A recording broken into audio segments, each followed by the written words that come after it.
Welcome to Business Talk, Sister Gawk. I'm Becca, and today's podcast episode topic is Instagram secrets influencers won't tell you.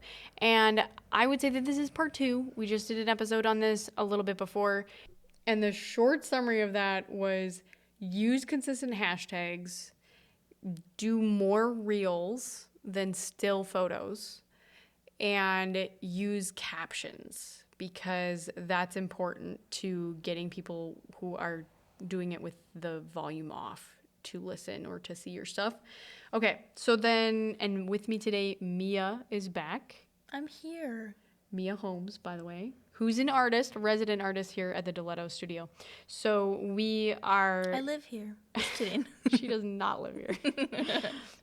But yeah, we're going to be talking about things that she can do to make sure that she is posting consistently and stuff. So that was the big thing, is the algorithm cares whether or not you keep posting, even if it's not good. Like, people didn't like your last video as much. I mean, there's times where I've gotten like 700 views on one video and been like, oh man, didn't do very well. But over time, it still keeps getting a lot of views because I keep posting consistently on my other ones. And sometimes one video just goes boom through the roof. And like, even right now, I still get followers like all the time from previous videos that I've done that have over 1 million views on them or whatever. And some that I don't, like, I changed up my hashtags, and I did notice, so I went from like the woodworking series to like starting to do more specific art gallery artist hashtags. And so because you can only use 5, for you, I would say like you seriously need to put artist as a hashtag. And then I think that a lot of the content, what I've realized with the art gallery specifically, is getting a lot more into not necessarily doing like the how-tos, even though those are so fun for me. And like, I do think that people who are artists also collect other people's art. But if you're looking for more like target markets of within Diletto, it's like, how are we positioning for people who are looking to buy art different than people who are looking to imitate art? Because when you have this how-to content, which I'm totally fine doing with John, on the tutorials for the woodworking, and we had this huge following with the woodworking. And then a lot of guys who are doing woodworking, obviously, because they also have Instagrams. They're looking at other people's stuff. We even got reposted by multiple other like Instagram influencers that were like talking about, what do you think? And like saying like this guy and his granddaughter. I'm like, well, John's not my grandfather, but you know what? Whatever. It's just funny. So some of the interesting things, though, that I did find about doing these posts is that it doesn't matter what you do. You can be most educational, non-controversial person whatsoever, which, by the way, apparently the way you put glue on, and if you say that you're adding more oxygen to the glue by like spreading it with your finger, is controversial amongst woodworkers. I'm the least controversial person in the world. Oh my goodness. No one has ever disagreed with me in my opinions. Okay, but the sarcasm is so real there. Dripping, by the way, if you didn't know. But anyways, so they get upset about certain things that just rub them the wrong way within woodworking technique, or certain people saying, you have no idea what you're talking about. And then other people saying, have some respect for this guy. He knows a lot and he's way older than you are. And then you have other people within the art field that I've seen. This is a different market of people that are not woodworkers, but I would say master craftsmen are a completely subset of artists, in my opinion. But people who are more like painters and like mixed media artists and all this stuff, they're like a completely different group of people. Like completely different in terms of like values, techniques, ideologies, like family structures. Like, it's just a different crowd of people. And so when I started changing my hashtags to hashtag artist, hashtag art gallery as like the major ones, I started losing actually people in the woodworking space because they're like, oh, I don't want to know about that. And that's okay. Like, stained glass was somewhere in the middle. And like, so I still kind of kept both. And I'm fine with doing some content on like, here's what we're doing. But what I really realized is, especially within the art space, you really have to sell your story about what you're doing and why you're doing it. Because that part of the value of like people are invested in your journey. They're not just invested in, oh, look, you made a piece of art, right? And so the most successful people who are using that these mediums for marketing for art are telling a story. So with storytelling, it's way more about people invested in the journey than it is about the final product. And when you build something where you're saying, hey, like, this is what I'm doing, and people are like, oh, what's going to happen? What's going to happen? They're sticking around for that. And that's definitely what was happening with the door project. If people saw, okay, now they're fitting the door, now we're adjusting things, and this is where it's going in this space. And so people, like, I'm not kidding you, like, from town are literally dropping by into the shop and saying, how's the door coming? And I've literally not talked to this person at all about the door. That is a true fact. There were quite a few people that did that.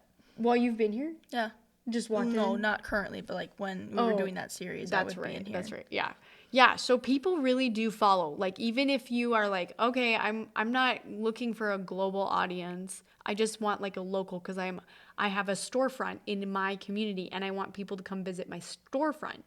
People do still follow that, and they come in because they're excited about what you're doing. Mm-hmm. And I would say too that one of the things that I loved about doing this series is like I love incorporating other people into it. And when you do collaborations where you invite somebody to collaborate on your Instagram post, then it shows up on both of your stuff to both of your followers. Yeah, and that's been really cool. Yeah. But the thing that I would say about that is if you're going to do collaborations and you're like a local business, that's kind of cool because, okay, so TikTok, by the way, this is like a side comment, but TikTok just unleashed this local version for like local businesses. You can only see things in that feed that's within your area, which is kind of cool for small business advertising. What's that one? I haven't tested it out yet, but I literally just had somebody call me last week about it. And they're like, you need to get on TikTok because this is happening. This is going to be huge for real estate and blah, blah, blah. And which now I have to disclose. I'm a licensed realtor, by the way. Anyways, so with Pemberton Real Estate, I think I have to say that. So anyways, with those aspects, knowing like, including like with your hashtags also a location so you show up on the Instagram map, that's also important. And so for people for like Chisholm, they're seeing our content because we tagged it as Chisholm. Mm-hmm. And so if they've ever tagged content as being in Chisholm, a lot of times it's showing up for them. And so those are all certain things you can do. Some people are like, I don't want my location posted because I don't want people to know where I am.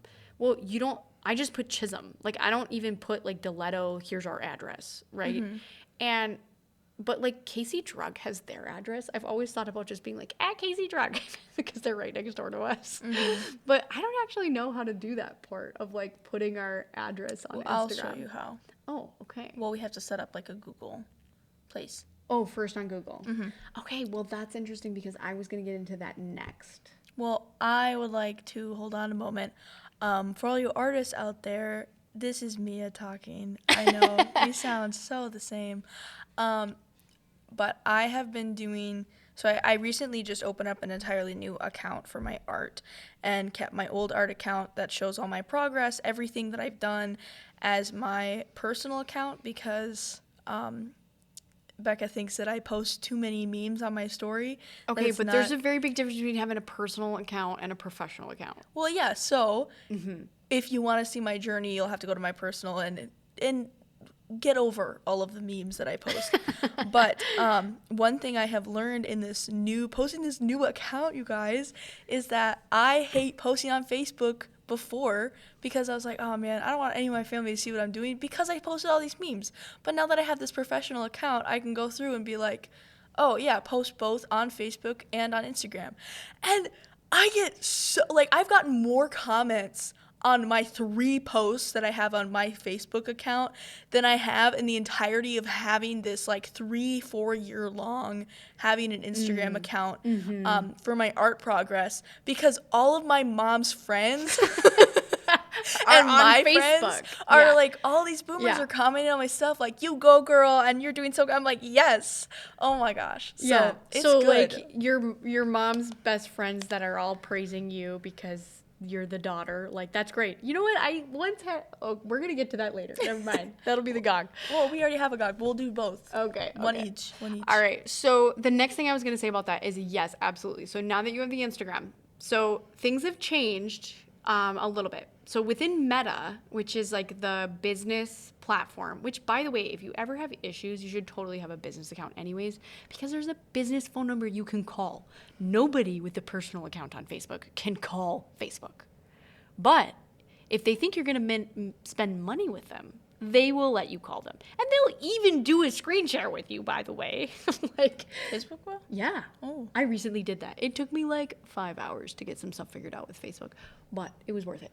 So anyways, so what I was going to say about this is that Facebook is also leaning into this like whole monetization strategy now, which they're trying to push you to get paid or monetize your accounts to do your business page and for Facebook connected to your Instagram. And they want you to use both. And so what's been happening in the changes is that like you also can see like the engagement for both at the same time now. They're like, this post got this many views or this much love or whatever, and it's showing you the combined data from Facebook and Instagram. And it's weird because like people are like, oh, it's doing really well, but like they can't see that it's on Facebook it's doing really well. But so Meta is like almost doing way more with like combining your data, and if it does well on Facebook, it's then also going to do well on Instagram and vice versa. Mm-hmm. And you have to turn on the setting within Instagram to cross post. I do that because I'm like, I'm not going to do it within Meta all the time. I'm not at my computer, and I would rather edit on my phone, which by the way, the consistency of what I was talking about is every single day. Like I know people say like the fastest growth you can get is 3 times a day, which is probably true, but I don't have time for that. Like I'm like, if I can get 1 post out a day, I'm doing good. And there's been times where I've missed a day, and I've definitely seen my numbers go down a little bit, but then they pop back up when I just keep going. But the thing is that like the consistency of 1 reel a day is really what they're looking for. And the more you do that, the more it just keeps pushing the rest of your content out. And so like what I do a lot of is I'll have like when I'm working on the woodworking, for example, with John, we took a lot of that content in 1 2-hour session of looking at different tools, talking about the stuff. And I'm doing work on the door. Like I'm learning these things and realizing, wow, this is actually way harder than John makes it look. Like he's a pro, I am not. And like learning those things firsthand of like where I'm struggling and why I'm struggling also gave me a lot of insight into talking with people on the comments that were asking questions, because they asked a lot of the same questions that I had. And or they asked one that I didn't know, I was like, I don't know, I'm going to ask John that next time. And then all of a sudden, here's the fodder for my next piece of content when we get together. And so a lot of the questions became their own videos. And that 2-hour slot, we probably got maybe 15 minutes of footage, and from like working in between and whatever else. And then I just took that content in like a 3-minute spiel of him talking, and then I broke it up into like 15 to 30 second videos. I would say that like you should not go over 1.5 minutes, because Instagram is like, if you do over 1.5 minutes, we're not going to show it to a new audience. It will only be your current people that are following you, because they try to, again, try to make it addictive. And if they can get less stuff, then they can throw ads in between the other content. Right. And so for them, it's all about almost training the brain to have a smaller attention span so they can get their advertising in, which, whatever, there's ethics there, right? So with that being said, like, that's why I like podcasting too. And you can see on my Instagram, there's a lot of people that have gone from looking at my Instagram or like watching the video and being like, who is this? To then going to my Instagram page, to hitting the follow button, to then hitting my link tree, and then going to my podcast, which is my long form content. And it's all about business. And you know what? That's okay. Like a lot of people are like, why do you have all this mesh together? Well, quite honestly, I don't want to manage that many Instagram pages, and I am exhausted. But the nice thing about the collaboration feature is that if you're doing something with another business or an independent artist, they can start making content and then they can add you as a collaborator and invite you to that Instagram reel, which you just have to click the accept button. And then when you click on the profile, it'll actually pop up a little screen showing both profiles, so you can click follow on both of them if you'd like it. I love that feature so much. It's Why? very good. Why do you love it? Because it's helpful for both parties, and it gets to a broader audience than what like your business might have. The person you collaborated with has a different audience than you, and so you can reach an entire new branch of audience because of the people that already watched this collaborator. But I will say with that, what I have learned, so I've done like a lot of collaborations around Chisholm specifically because I'm like, let's try it. And I'm always trying to like experiment and see what happens. And when I did a collaboration with 30 West, like the bike shop, I did hit like a couple thousand new people. But the reality is that those people were only interested in mountain biking. And they're not interested in the other stuff that I'm working on. It was fun, like if they ever come up here for tourism to say, by the way, come in and stop in the shop. But they're not interested in like the rest of my content. And Right. I highly doubt they're going to be followers of me long term unless they're like interested in a certain artist that I put out there that's similar to their style. Right. And I think, too, that's why it's important to collaborate within your own community, because then you will get those followers long term to gain that. From your community. Right, from your Yeah. community. And it'll reach like different parts of your art community that you were not previously a part of, because maybe you do like graphic sketches, not acrylic paint, but you're working with someone who's an acrylic painter. So then it'll reach a broader category of that art community, and they'll follow you because they enjoy art. So if you're working with people who are, you know, like you said, the bike shop, you're probably not going to get more long-term content because your channel is specifically for your business and for the art gallery. Yeah, well, and I would just say, like, for the record, I do have a bunch of mountain bike mugs because the Redhead Mountain Bike Trail is in Chisholm, and it is a really fantastic summertime feature. And winter, we have Fat Tire mountain biking. But I do have a bunch of, like, pottery that is specific to that group of people.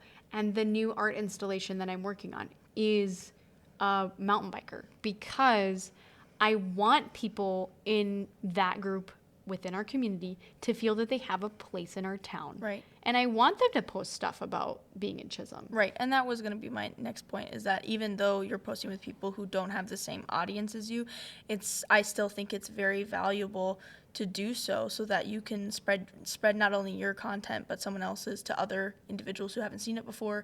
It will give you some following chances because you can have many people who enjoy mountain biking but probably also enjoy a good old piece of pottery, good old art. Yeah. Well, and I would say like the same thing with like trying to cross promote with like the chocolate shop across the street. I mean, they are not even open for business yet, which by the way, if you want a Valentine's Day basket, we have chocolate from Intrigue Chocolate. So you should let us know about that. It's going to be past Valentine's Day by the time this comes in. So but true. So true. Because today is You're Valentine's right, unless Day. I post it. You're right. Okay, Mother's Day. If you need some chocolate and some hot cocoa mix, we got you. It will not be the same. No, but seriously, they have amazing chocolate. It's really good. Okay, I got it. so Very unique. I know. Yeah. Anyways, so what I'm saying about that is it's not bad to do cross promotions. The one caveat I will say, which I was like banging my head against a wall about this earlier in the cross promotion field, is you have to check the quality, because if people are not setting their still frame image for the collaboration as a nice one, and it's just like literally a black screen. That's totally happened to me. And I'm like, man, this is on my feed and it's just like a black box. It's not even like, there's no caption, there's nothing. And it's like in my feed. And so you have to make sure like the person who is adding you as a collaborator has set that still frame caption, or like the still frame for the promo of what's going to be on your Instagram. Because when people slide to your profile, if they're just seeing a bunch of like black squares because they didn't set that, it's going to be confusing. Yeah. Yeah. Or it could be like mysterious. Yeah, I don't really know. It doesn't help with the visuals though. So I would just say like definitely check that out. And another thing I would say is sometimes the people who are adding you as a collaborator didn't add a caption or hashtags. And that could potentially be something where people are like, I don't understand what's happening here. And so it's helpful to make sure that they're understanding of how to use the feature correctly. Yeah. And to circle back to those hashtags, because I found an opportunity to, I'm actually very upset that it's limited to 5. I know that it's for the algorithm services, but I loved hiding little stupid messages in my hashtags when I was growing, because people would look at my posts and look at my hashtags and go, oh, that's pretty funny, and laugh at it, or send it to me and say, hey, I thought this was really funny. That's true. Because like I would say random stuff in my hashtags. I used to do that too, actually. Yeah. Yeah. Like hashtags that are not real hashtags, you know, they're not going to trend. You were just being snarky about something yourself. It's so fun. And like, it's just like a little thing that either my long-term followers know or my friends know, and they would check it. And it's, I don't know. Yeah. Mm-hmm. So I'm upset with that, because that too, if I'm working on multiple different things, if I'm trying to keep my hashtags consistent, which I have always kept decently consistent. My first hashtag is almost always either art or artist. And then I go artist of Instagram, TikTok, whatever, and like I have like 3 main ones that I do, and then I use another hashtag for the art medium that I used, so I can get to the people who use that art medium. But it's like so dumb, because now I'm limited to 5, but I work with a lot of different stuff, and I always have those 3 mains, so I just have 2 hashtags and left. that's like where I will come back to specifically in the niche part of like, I've seen this to be true about other galleries, and when they talk about when they take artists, they're always like looking at their social media presence and how many followers they have, because it's got to be of value to the gallery to bring in an artist that people are going to buy from, right? And I don't know how many fantastic artists I have talked to of different generations that are like, I'm not even on social media. And I'm like, buddy, like, if you're not on social media, what value does that bring me and my gallery? Because like, I'm trying to grow an art gallery that is known for quality. And if you aren't providing quality in like your representation, you're not setting a value basis for what your art is worth. And like that actually comes a lot into when you get into like tax strategy and all these other things, like in business, by the way. There's a whole lot that comes into valuations of what art should sell for. And it's really sad too, because a lot of these artists that come through are fantastic. Oh, they're phenomenal. And it's like, you want them to be here, but if they don't have a following, then they can't cross promote, and it's just going to be it's a lot harder to advertise. Yep. And I'm not saying that like we have a window gallery program, like we have lots of artists that have absolutely no social media, but like what I am saying is that if you want to grow professionally, I always talk to artists that come in about this is what you need to do, because that's what people are looking for. And in terms of like the money side of things. And if you're going to be a hobbyist, like that's okay. And I think that that's fantastic that you're a fantastic artist, but like know that your valuation as an artist is not going to go up if you're not going after public art installations and you're not getting your name out there as a professional. Like there's a very big difference between the two. And I know we probably talked way more about that from the gallery side, but like I do think it's important for people to realize for sure. Okay, so we're going to transition to the Gawk portion of this episode, and then we probably will do one more episode on this just because it's such an interesting topic to me. But we are going to talk about hate comments specifically. Specifically, the first one I've ever received. We were like, oh my word, me too. Yeah, I told her. So my first hate comment actually came from my older brother, Aaron. What a pal. What a pal. Yeah. And I deleted it right away. What the heck? No, it's so funny because actually Aaron was like totally the first person that started commenting on my Instagram, except for he didn't comment on the comments. He literally sent my post to me in a messenger. Oh, he does it all the time to me. And he's like, why did you post this? Like kind of thing. And he was like, Becca, you need to be careful what you're posting about woodworking. People in the woodworking space are brutal.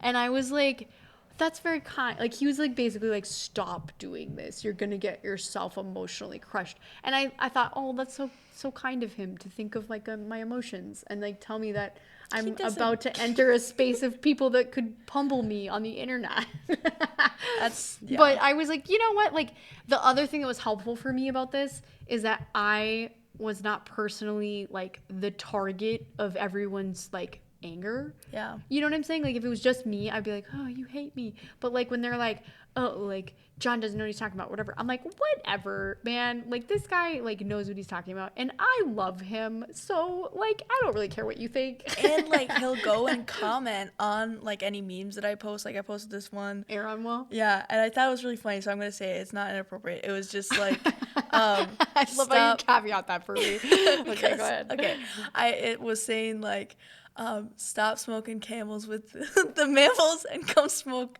American Spirits with the one you hold dearest. And he's messaged me and said, Mia, if I ever catch you smoking a cigarette, the cancer won't have time to kill you. And I was like, literally leave me alone. Like, you do not control my life. And then his wife and I were talking. She was like, he just kind of like thinks of you as one of his children. And I was like, ew.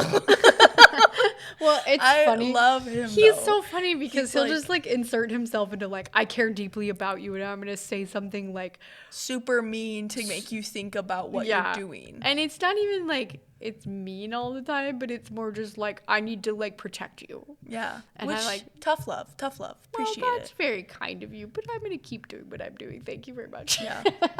Well, not in that instance, but in most other don't things. Smoke, don't smoke. Okay, well, thank you for joining us for this episode. We are going to do another one because we're not done, and we hope you give us a review on wherever you are listening.